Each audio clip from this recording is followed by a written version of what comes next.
आज हम नया लेक्चर स्टार्ट करते हैं, lecture number 3 and chapter number 4। Chapter का सिंपल सा नेम है प्लानिंग एंड आज हम डिस्कस करने वाले हैं limitation of planning. Previous 2 lectures में हमने definition of planning, features of planning and importance of planning already हम 2 लेक्चर्स में डिस्कस कर चुके हैं। इस लेक्चर के डिस्क्रिप्शन में आपको फर्स्ट 2 चैप्टर्स के लिंक मिल जाएंगे, आप उनको क्लिक करके फर्स्ट 2 लेक्चर्स भी वॉच कर सकते हैं। हम स्टार्ट करते हैं। इस लेक्चर में हमें क्या पढ़ना है, लिमिटेशन ऑफ प्लानिंग। तो फर्स्ट लिमिटेशन हमारी क्या है, प्लानिंग लीड्स टू रिजिडिटी। इसका सिंपल सा मतलब है एक बार जो हम एक्शन प्लान, एक बार जो हम कोर्स ऑफ एक्शन डिसाइड करते हैं, या यूं कहें एक बार जो हम प्लान बनाते हैं हमें उसको फॉलो करना पड़ता है।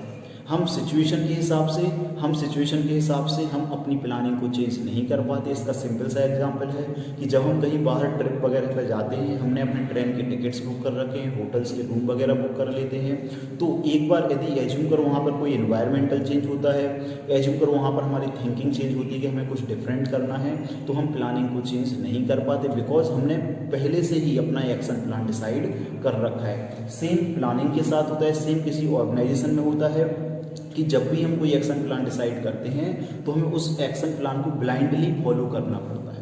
एज्यूम करो सिचुएशन में चेंज होने के बाद भी हम अपने प्लान को चेंज नहीं कर पाते हैं, और एज्यूम करो सिचुएशन में फ्रिक्वेंटली चेंजेस होते हैं, तो वहाँ पर हमारी जो प्लानिंग होती है वो हमें पॉजिटिव चेंज नहीं देती है, या यूँ कहें उसका हमें नेगेटिव इफेक्ट भी मिलता है।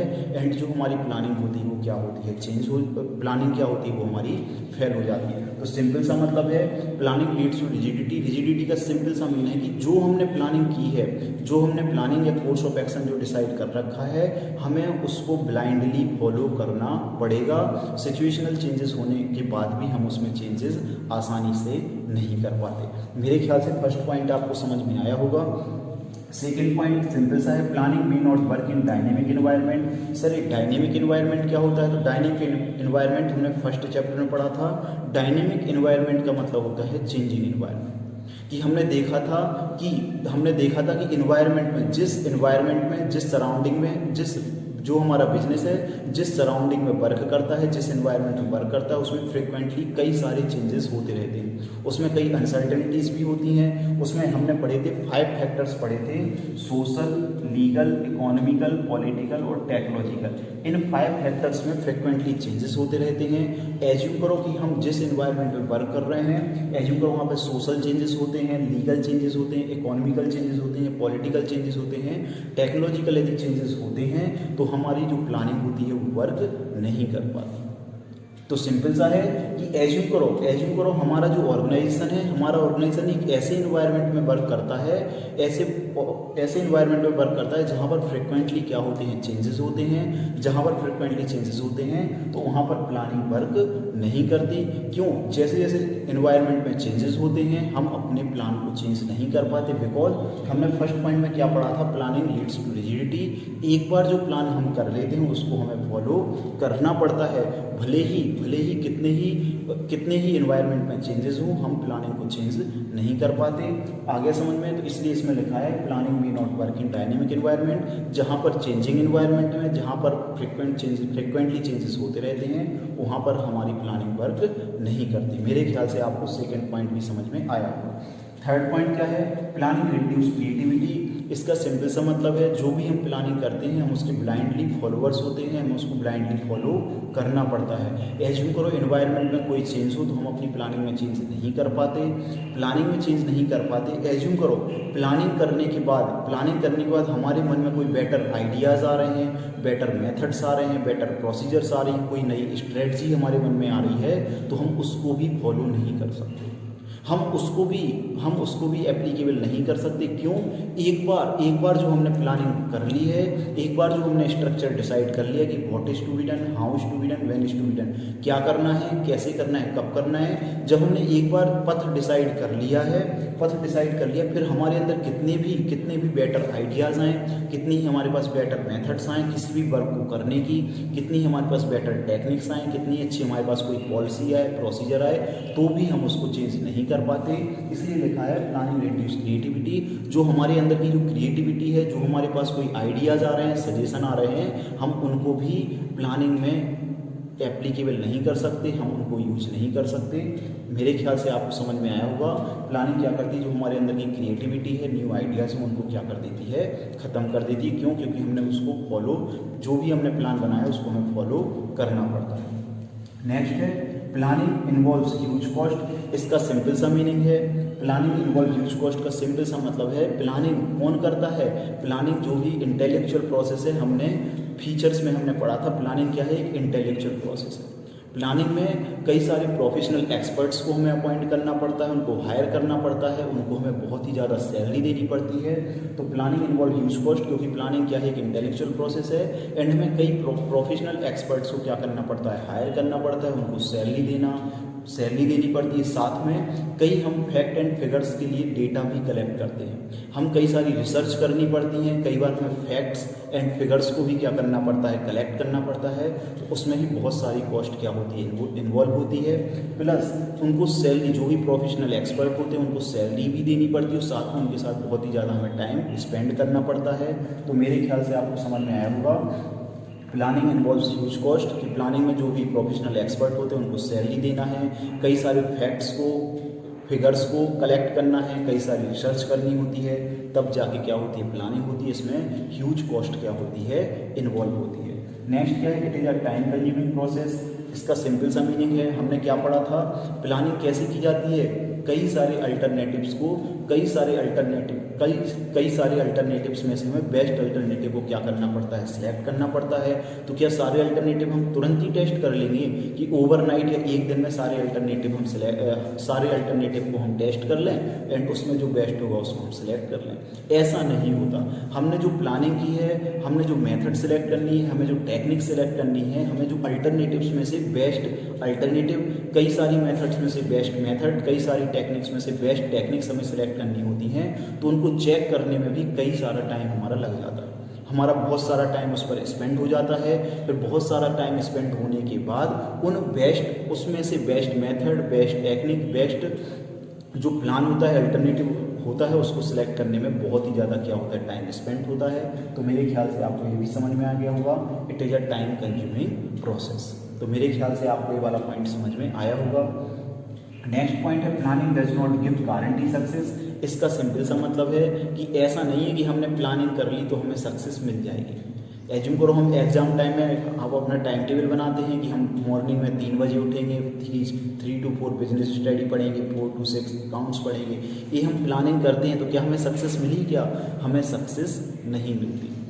कई बार हमें सक्सेस नहीं मिली। एज्यूम करो पास्ट में हमें सक्सेस मिली, तो हम ये सोच के नहीं बैठ सकते कि हमने प्लानिंग कर ली, हमने सोच लिया कि कैसे हम 90% बनाएंगे और बन जाएगी। ऐसा नहीं है, हमें उसके लिए क्या करनी पड़ती है, मेहनत करनी पड़ती है। तो एज्यूम करो कि planning does not give guarantee success, कि एज्यूम करो हमने प्लानिंग कर ली और हम ये सोच रहे हैं कि हमें सक्सेस मिल जाएगी, ऐसा जरूरी नहीं है। एज्यूम करो पास्ट में हमें सक्सेस मिली है, तो जरूरी नहीं कि हमें फ्यूचर में भी हमें सक्सेस मिले। तो सिंपल सा है कि प्लानिंग हमें सक्सेस की गारंटी नहीं देती है। आ गया क्यों? क्योंकि सिंपल सा है, क्योंकि इन्वायरमेंट में कंटिन्यूसली चेंजेस हो रहे हैं। एज्यूम करो हमने कोई प्लानिंग की थी और पता चला कि कोई ऐसा इन्वायरमेंटल चेंज हो गया, लाइक टेक्नोलॉजी चेंज हो गई, लाइक गवर्नमेंट चेंज हो गई, लाइक गवर्नमेंट की इकोनॉमिक पॉलिसी चेंज हो गई, लीगल पॉलिसी चेंज हो गई। तो जैसे जैसे इन्वायरमेंट में चेंज होंगे, हमने जो प्लान बनाया था वो प्लान हमारा क्या हो जाएगा, फेल हो जाएगा। क्यों? क्योंकि जो भी प्लानर्स होते हैं वो फ्यूचर कोर्स ऑफ एक्शन को कई बार प्रिडिक्ट नहीं कर पाते कि फ्यूचर में क्या क्या चेंजेस होंगे। और जब वो फ्यूचर कोर्स ऑफ एक्शन को प्रिडिक्ट नहीं कर पाएंगे, प्लानिंग तो कर दी कि ऐसा होगा तो ऐसा करेंगे, लेकिन पता चला कोई डिफरेंट चेंज हो गया, कोई अलग से चेंज हो गया, तो उसको तो उन्होंने प्रिडिक्ट किया नहीं था। और जब उसको उन्होंने प्रिडिक्ट नहीं किया था, तो जो हमारी प्लानिंग है वो क्या हो जाएगी, फेल हो जाएगी। मेरे ख्याल से आपको ये सब समझ में आया होगा। इंपॉर्टेंस ऑफ प्लानिंग की हमने इंटरनल लिमिटेशन पढ़ लिए हैं, अब हम एक्सटर्नल लिमिटेशन हम पढ़ना स्टार्ट करते हैं। सिंपल। तो फर्स्ट पॉइंट, नेचुरल कैलेमिटीज़ तो हम सिंपल सा देखते हैं कि कोई अर्थक्वेक आता है, कोई फ्लड आता है, फेमिन आता है, तो इसका हमारे ऑर्गेनाइजेशन पर क्या पड़ता है, नेगेटिव इम्पैक्ट पड़ता है। और जो हमने एक्शन प्लान डिसाइड कर रखा होता है, जो हमने कोर्स ऑफ एक्शन डिसाइड कर रखा है, क्या करना है, कैसे करना है, कब करना है, तो जो भी हमने एक्शन प्लान डिसाइड कर रखा होता है वो क्या हो जाता है, फेल हो जाता है। जैसे आज हम देखते हैं कोरोना वायरस आया, तो कोरोना वायरस आने के कारण जो भी किसी ऑर्गेनाइजेशन ने, जो भी किसी बिजनेस ने जो भी प्लानिंग कर रखी होगी वो सारी प्लानिंग क्या हो गई, फेल हो गई। आज हम देखते हैं सारी इंडस्ट्रीज क्या पड़ी, बंद पड़ी रखी है। तो मेरे ख्याल से आपको फर्स्ट पॉइंट समझ में आया होगा, अर्थक्वेक, फ्लड, फेमिन आने से हमारी जो प्लानिंग होती है वो क्या हो जाती है, फेल हो जाती है। सेकेंड नंबर पर क्या है, चेंज इन कॉम्पिटिटर पॉलिसी। यदि हमारे जो कॉम्पिटिटर्स हैं यदि वो अपनी पॉलिसीज में चेंज करते हैं, लाइक डिस्काउंट उन्होंने दे दिया, या उन्होंने अपने प्रोडक्ट की प्राइस कम कर दी, या उन्होंने अपने नए प्रोडक्ट लॉन्च किए, न्यू फीचर्स वाले प्रोडक्ट लॉन्च किए, या उन्होंने कोई ऐसे promotion like by one get one free या डिस्काउंट ऑफर किया, तो इससे क्या होता है, जो कॉम्पिटिटर्स होते हैं, जो उनकी पॉलिसीज वगैरह में जो चेंज होते हैं, उसका भी हमारी प्लानिंग पर क्या पड़ता है, उसका हमारी ऑर्गेनाइजेशन पर, और जो हमने प्लानिंग कर रखी है उसका हमारी प्लानिंग पर क्या पड़ता है, नेगेटिव इम्पैक्ट पड़ता है। क्यों? क्योंकि हमारे प्लानर्स ने ऐसा एक्सपेक्ट नहीं किया था कि कॉम्पिटिटर क्या करेगा। तो मेरे ख्याल से आपको समझ में आ गया होगा, प्लानिंग की एक लिमिटेशन ये भी है कि कॉम्पिटिटर ने कुछ भी चेंज किया तो उसका हमारी प्लानिंग पर ग्रेट इम्पैक्ट पड़ता है। थर्ड नंबर पॉइंट क्या है, चेंज इन टेस्ट, फैशन। यदि कोई टेस्ट में चेंज हो जाता है, फैशन में चेंज हो जाता है, मार्केट ट्रेंड में चेंज आता है, तो इसका भी हमारी प्लानिंग पर, इसका हमारे ऑर्गेनाइजेशन पर क्या पड़ता है, नेगेटिव इम्पैक्ट पड़ता है। और जो भी हमने प्लानिंग कर रखी होती है वो प्लानिंग क्या हो जाती है, फेल हो जाती है। और प्लानिंग क्या होती है, रिजिडिटी होती है। एक बार जो प्लान बन जाता है उसको हम चेंज नहीं कर सकते, चेंज करना उसको आसान नहीं होता। तो मेरे ख्याल से आपको ये वाला पॉइंट भी समझ में आ गया। नेक्स्ट पॉइंट क्या है, चेंज इन टेक्नोलॉजी। आज हम देखते हैं कि लेटेस्ट कितनी सारी टेक्नोलॉजीज आ रही हैं, मोबाइल्स वगैरह देखते हैं, नए नए फीचर्स आते हैं। तो नई नई टेक्नोलॉजीज जैसे जैसे मार्केट में आती हैं उसका हमारी प्लानिंग पर भी क्या पड़ता है, नेगेटिव इम्पैक्ट पड़ता है। क्योंकि सिंपल सा है, क्योंकि जो भी हमारे प्लानर्स होते हैं उन्होंने कभी ये एक्सपेक्ट ही नहीं करती कि क्या चेंज आएगा, टेक्नोलॉजी में क्या चेंज आएगा, क्या कैसे चेंज होगा, तो उसका हमारे ऑर्गेनाइजेशन पर नेगेटिव इम्पैक्ट पड़ता है। नेक्स्ट पॉइंट है, चेंज इन गवर्नमेंट और इकोनॉमिक पॉलिसी।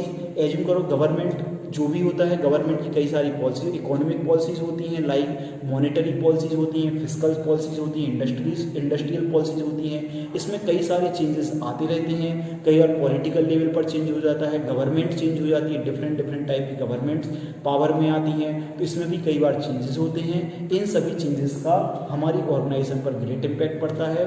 तो मेरे ख्याल से आपको समझ में आ गया होगा। क्यों? क्योंकि जब भी कोई प्लानिंग करता है उसको ये पता नहीं होता कि क्या क्या एनवायरनमेंट में चेंजेस होंगे, चाहे वो सोशल एनवायरनमेंट हो, चाहे टेक्नोलॉजिकल एनवायरनमेंट हो, इकोनॉमिक एनवायरनमेंट हो, लीगल एनवायरनमेंट हो, पॉलिटिकल एनवायरनमेंट हो, इतने सारे एनवायरनमेंट में कब क्या चेंज होगा किसी भी प्लानर्स को ये पता नहीं। वो बहुत एनवायरनमेंट को स्कैन तो करता है, फ्यूचर के लिए स्कैन करता है कि क्या फ्यूचर में क्या हमें प्लानिंग करनी चाहिए, कोर्स ऑफ एक्शन हमारे फ्यूचर के लिए क्या होना चाहिए। लेकिन कई सारे ऐसे चेंजेस होते हैं, फ्रिक्वेंट कई सारे ऐसे चेंजेस होते हैं जिसका हमारे ऑर्गेनाइजेशन पर नेगेटिव इम्पैक्ट पड़ता है।